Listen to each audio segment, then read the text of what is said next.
Hate your job? Keep watching.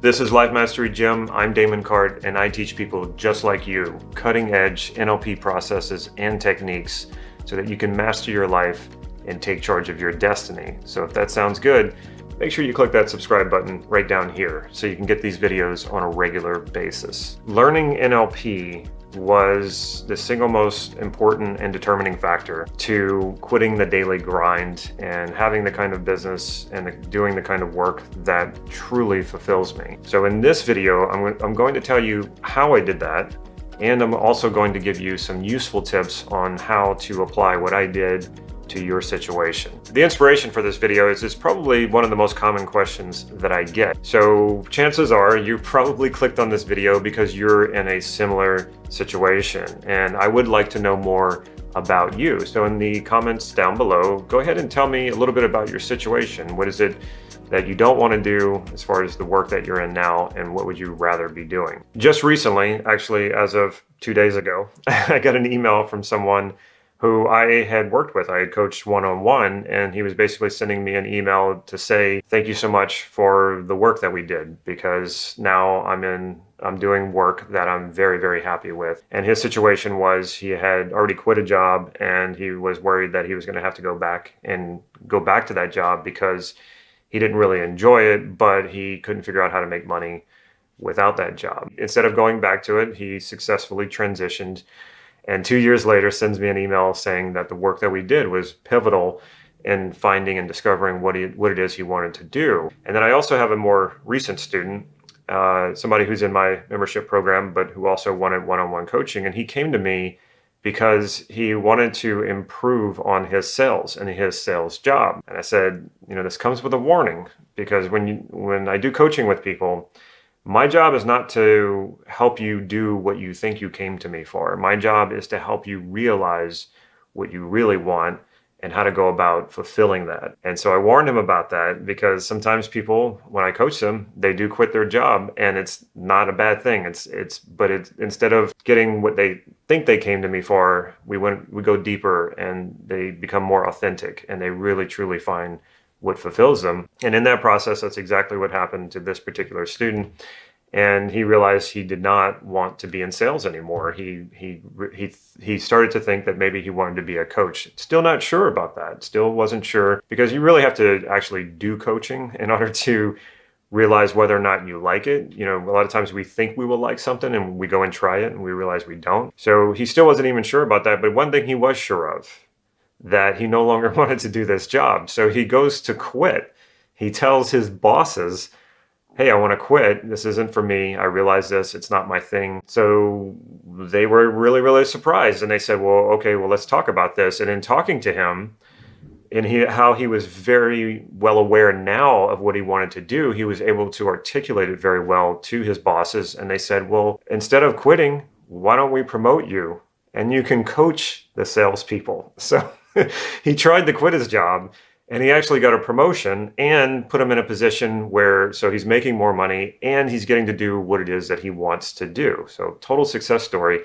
And I'm going to share with you why that happened and why that works, so that you can use the exact same technique. When I get people coming to me who want to quit their jobs, a lot of them are coming to me with this idea that they want to quit their jobs and start an online business and work from home.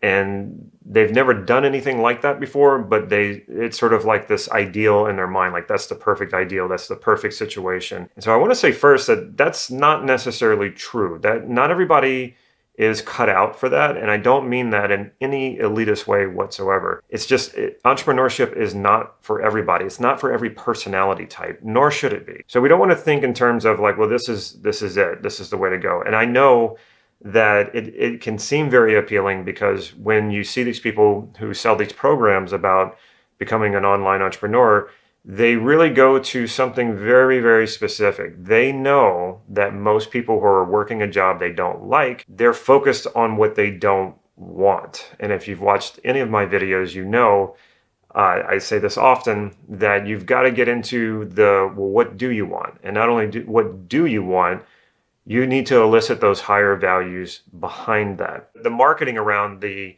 internet entrepreneur, where you can work from home, just work from a laptop anywhere, the digital nomad, like I said, that's really not for everybody. It works for me. Trust me on this. It might not work for you. You have to try it out to know for sure. There's no way you can say that, yes, that's the life that you want to live. But we get sucked into a lot of this marketing that idealizes that. Again, what they're focused on is your pain. And your pain right now is often, I hate this job, I'm miserable with this work, and I don't want to do it anymore. I want to escape, I want to quit. And believe me, I know what that's like. I worked a normal job. I don't know if I'd call it normal, but I've worked mostly normal jobs for most of my life, and none of the work was fulfilling. And then I know for a lot of you, you question, well, is there something wrong with me? Is it possible that I'm just going to hate every job that I do because it's work and work sucks? And is it really just that I have a crappy attitude? And a lot of times people have that doubt as well. They either want to quit their job, or they think that they want me to help them like their job. Now, there is something to be said for attitude. There is something to be said that some people do have a crappy attitude about everything. And so no matter what situation they're in, no matter how good it is, they're going to be pessimistic about it, cynical about it, and they're not going to enjoy it. So if it's an attitude adjustment, that's another video, that's another thing. But it's relevant because I often question that myself. Am I just being, unsatisfied, and that no work would fulfill me? And it wasn't true for my situation. It was just that things like bartending and working in a regular office job just did not do it for me. And there was something for me, and there is something for you. There is something that you find rewarding and fulfilling. And that's why you need to start thinking in terms of, what do you want? So if you don't want this, whatever this is, the job that you're working, whatever's making you miserable about it, you don't want that. You're very clear about that. But just not wanting that, and being very clear about not wanting that, and only being clear about that, is going to keep you there. So what do you want instead? If you don't want this miserable job, what do you want instead? Now, most people have never even thought about that, or so focused on escaping their job that they go to work, they make the money, they come home, and then they look immediately for escape and distraction. Drinking, playing video games, watching Netflix, just going out with friends all the time. And that's the typical lifestyle of most people, I think. And I was there once too. So focusing just on that is not going to get you there. You have to start thinking in terms of, well, what do I want? And maybe you're not clear about that, and that's fine. That's why you do this, to get clear about that. And the other thing is, you can't just think this all out on paper. You can't just think this all out in your head. It doesn't jump from, well, what do I want to do instead? Well, I want to be a life coach. Well, you don't really know that for sure if you've never been one, because you've never tried it. But let's go with it. And then you ask yourself, you do a regular values elicitation. You say, okay, well, what would being a life coach do for me? And then you keep going down that line until you elicit all of your highest values. And those will give you a lot of clues as to what to try. And it's going to take trying probably a lot of different things. Some of you will nail it the first time. I think that's really, really rare. But it will likely take an exploration. And here's the thing about that. That's fun. Exploration is fun. A lot of people skip past this part. They just want to arrive. They just want to get there. And it's like, look, if you need to explore to figure this thing out, make that enjoyable. Make that fun. It absolutely can be. It doesn't have to be a chore. So this is your life. This is your career. This is what you plan on spending most of your time doing. It definitely needs some time dedicated to the study of it, to the exploration of it. Invoke your curiosity. Be playful about it. Find what does it for you and make it fun along the way. And as you do that, really ask yourself the question as to whether or not running your own business would do that for you. Or you might find that just working another job would actually fulfill you quite a bit. A lot of people, again, like I said, they start to idealize this entrepreneurship, this home-based business or digital nomad kind of thing. And the truth is that they may step into that. You may step into that and not like it. And there's nothing wrong with that. The entrepreneurial mindset is, for me as an entrepreneur, and most entrepreneurs I know, they don't feel stable in a job. We feel that, hey, we could be laid off. We could be forced into retirement. We could be laid off 5 years before we were planning on retiring, and then have to go and compete as an older man among much younger people in a job setting. So for me, jobs always felt unstable. But for a lot of people, jobs feel very stable, and there's nothing wrong with that. It really depends on your risk tolerance.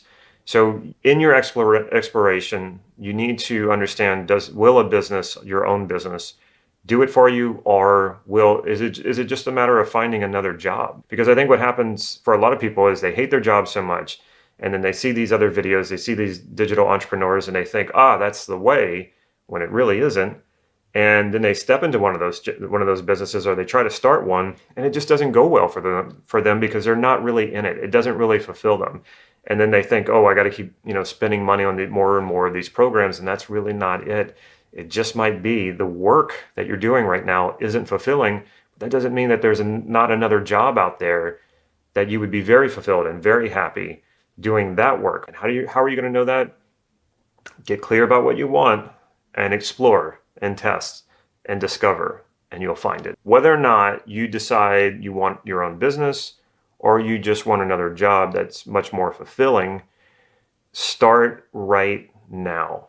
Make that decision right now. Commit to this right now. A commitment is an identity level shift. You're basically saying, I don't have this figured out right now, but I'm going to. And I recommend setting aside a certain amount of time every single day to figuring this out. And see, here's what's going to happen. You do that. You set aside a certain amount of time every single day. And in a certain amount of time, who knows, everybody's on a different track. Could be a year, could be 5 years, could even be 10 years. Probably not, because if you're consistent about this, it shouldn't take you that long. You are going to get there. You are going to arrive there. You will figure this thing out, and you will be doing work that is fulfilling. You will be successful at it, because work that fulfills you, you're more likely to be very, very successful financially at something you really love doing, that you really enjoy doing. You put the time and effort into this daily, and you will get there. But what most people will do, even people watching this video, is, again, it's that escapism. I'm miserable. I don't like this job. And when you go to set aside time, you go, screw it. And you go find that distraction, whether, it's drinking, going out, Netflix, video games, whatever it is. But the people who do set aside the time, the people who commit, decide, I don't care how long it takes, as long as it takes, I will figure this out, and I'm going to set aside a certain amount of time every single day, maybe it's just an hour, to figuring this out, to getting clear about what it is that I want, trying things out, testing things out, figuring out if I want another job, or I want another business, or I want a business, is that right for me? You spend the time, you will figure this out. Now, here's the thing. If you don't start now, if you don't make that commitment now, and you don't make that decision now, the time will still pass. And what will happen is you'll find yourself 5 years from now, 10 years from now, still miserable, still doing work that you don't like, because you didn't intervene at this time and change your direction. But you absolutely can. That is in your control. So I recommend committing to yourself right now that you're going to do that. The last piece of advice comes with telling you about my story. So I spent many years bartending because it was a good job as far as working few hours, making lots of money, and then taking those hours that I wasn't working and working on what it was that I wanted to do, which was to be a writer and a filmmaker. And that didn't quite work out, but I moved to Los Angeles from New Orleans, and the first job that I got was teaching bartending. Why? Because I couldn't find a bartending job. All of the out-of-work actors in Los Angeles also like to bartend because, for the same reasons that I just mentioned, you work few hours, make lots of money, and they could work at night and audition during the day. So I would show up to these bartending open interviews, and I'm not kidding, like 300 actors would show up for the same job. So it was very difficult to find a bartending job. So I went to a bartending school and I started teaching. And this should have been my first clue. I loved teaching. I was not passionate about bartending. It was just a skill and I had the knowledge, but I loved teaching. And I should have known right then that I should have followed that, but I didn't. And anyway, so I ended up getting a much better job, probably the best job that I ever had, working for a computer software company in Los Angeles. And what I mean it was a great job is the people were wonderful, the pay was great, the benefits were great, but I wasn't happy and it wasn't work that fulfilled me. And I realized that I was spending a lot of time and effort every single day, 8 hours a day, 5 days a week. Yeah, 5 days a week. Sometimes maybe a little bit more than that, making my boss's dream come true. And there's nothing wrong with that. But I felt like, well, what if I could turn that effort into making my dreams come true? So I ended up opening an insurance agency. Some of you know my story. My father still is an insurance agent. I thought, well, if he could do it, I could do it. And he had the freedom that I wanted, and he certainly was very financially successful. So I thought, well, if I have those things, I'll be fine, I'll be happy, and I'll get to do what I want to do in life. But it didn't quite turn out that way, because starting an insurance agency at the height of the financial crisis in 2008 in California is very different than starting an insurance agency in 1983 or 84 in South Louisiana. So very, very different. And the other thing is that, well, it certainly didn't give me the freedom that I wanted, because I was working probably 80 hours a week, and I was doing something that I really did not like. I really didn't like insurance. And the other thing was, because the company was such a sort of strict company, I could call myself a business owner, but I didn't have a lot of the freedoms that a typical business owner has. So it was more like a glorified job. It was more like an in-between working a job and actually having your own business. So I wasn't happy with that either. Now, I'm not going to go into the whole journey of how I got into NLP and how all that happened, because I've done other videos where I cover that. But here's what I want to say that I think is really going to help you. When I knew that I wanted to be an NLP teacher and an NLP coach, and I was actually starting to do it, I didn't have a fully formed business yet. I struggled really hard with not wanting to be an insurance agent. Like, if not wanting to be an insurance agent enough was somehow going to deliver me to the things that I wanted, to the dream that I wanted. And now I was very clear too that I wanted this. I knew it was fulfilling, but that was holding me back, where I was so focused on not wanting to be an insurance agent. And it was one time I was working with Judith Delosier. She's one of the legends of NLP. She was married to John Grinder. She was there from the beginning of when NLP started. She lives here in Santa Cruz, and we're friends. And she was doing some processes with me around this. And through the work that we did, I suddenly realized that the insurance business was only there, or I could position it to be in service of me creating the business that I truly wanted to have. This was an absolute game changer for me, because what it did was it shifted all that not wanting to be an insurance agent to this is just a practical, reasonable, logical money-making machine, my insurance agency, to serve the purpose of starting the business that I really wanted, becoming successful at the business that I really wanted. So once that happened, I totally detached from being an insurance agent, and I stopped pumping so much energy and focus and effort into not wanting to be an insurance agent. And now the insurance agency had a whole new purpose, a whole new mission. Now that work seemed meaningful, but in a different way, meaningful in a way of serving this goal, this dream that I had of creating the business that I have right now. And that changed everything. So how do you apply this to your life and the work that you're doing? Even if you're absolutely miserable in the work that you're doing, like I said, commit to figuring this thing out. And once you commit to this and you start getting clearer about what it is that you want to do, think of your current job, the one that makes you miserable, as being in service to creating what it is that you want, either finding the job that you really want or creating the business that you want. And that will change everything. It will not feel so miserable anymore, because you will give meaning and purpose to that work. Whereas right now, if you're feeling miserable about it, it doesn't have a lot of meaning and purpose. It might be only that it just pays your bills, and that's not enough. But if you give it a new meaning and a new purpose, that current position that you're in is temporary and it's only there to serve finding what it is that you truly want, it will absolutely change how you feel about that, and you will detach from it and it will move you forward. If you want to go deeper with this, we are in the middle of doing some webinars this week. And if you want to jump in on one of these webinars where we will go deeper into discovering what it is you want truly in life, not just in work, but in all of life, and how to transform into the person who has it so that you can create that reality, to create that world around you that deeply fulfills you, check the description right here down below. There will be a link there and you can enroll in one of these webinars. I think at this time that this video should be published, we might be having still maybe one or two. So you want to jump on that right away. If you like this video, make sure you give it a thumbs up. And if you haven't already, make sure you click that subscribe button right down here and hit the bell so you'll be notified when new videos come out. Last but not least, if you can think of a friend or a family member who would benefit from this video, make sure you share it with them. Take care.